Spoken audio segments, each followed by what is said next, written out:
Bon, c'est la correction du devoir de la page 94. C'est la correction du numéro 1, du numéro 2, ce sont très faciles. Je complète le tableau suivant. On va déterminer le chiffre des unités, le chiffre des dizaines, le chiffre des centaines. Le numéro 2, on va relier les nombres ayant le même chiffre des dizaines. Regardez comment on va entourer le chiffre des dizaines et comment on va relier le même chiffre des dizaines. C'est la correction du numéro 1 et du numéro 2. Maintenant, le numéro 3 écrit en chiffres. Aussi, c'est très facile. 235. 200, le nombre commence par 2. 35. 30, ça veut dire 3. 5, c'est l'unité 5. 235. Et ainsi de suite. Le numéro 4 aussi entoure le nombre. On entoure dans chacun des nombres le chiffre des dizaines. On va entourer le chiffre des dizaines. Le numéro 5, on va entourer le chiffre des centaines. Le numéro 6, faites bien attention, c'est un peu difficile. Continue les suites des nombres. Dans la première partie, 127, 227, 327. Regardez ici. Quel est le chiffre qui change? Quel est le chiffre qui change? On va bien regarder, on va couper le nombre, centaines, dizaines, unités. On va regarder le chiffre de centaines dans le premier nombre 1, dans le deuxième nombre 2, dans le troisième nombre 3. Donc, quel est le chiffre qui change aussi? Le chiffre de centaines. Et on va changer le chiffre de centaines seulement. Regardez, est-ce que le chiffre de dizaines change? Non, ne change pas. Le chiffre d'unité change? Aussi, le chiffre d'unité ici ne change pas.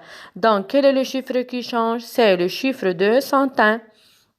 On va ajouter une centaine sur le chiffre de centaines. 427, 527, on va ajouter 1 sur le chiffre de centaines.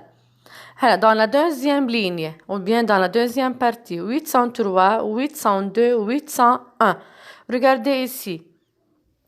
Comment on va marcher? Ou bien quel est le chiffre qui change? C'est le chiffre d'unité.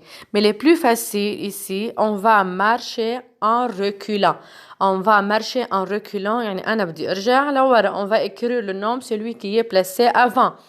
803, avant 803, 802, avant 802, 801, avant 801, 800, avant 800, 799, avant 799, 798, avant 798, c'est 797, avant 797, c'est 796. C'est dans la deuxième partie. La troisième partie, regardez, quel est le chiffre qui change? Est-ce que le chiffre de centaines? Non. 6, le chiffre de centaines ne change pas. Regardez ici le chiffre de dizaines. Donc, quel est le chiffre qui change? Le chiffre de dizaines. Regardez ici, on va ajouter 1 sur le chiffre de dizaines.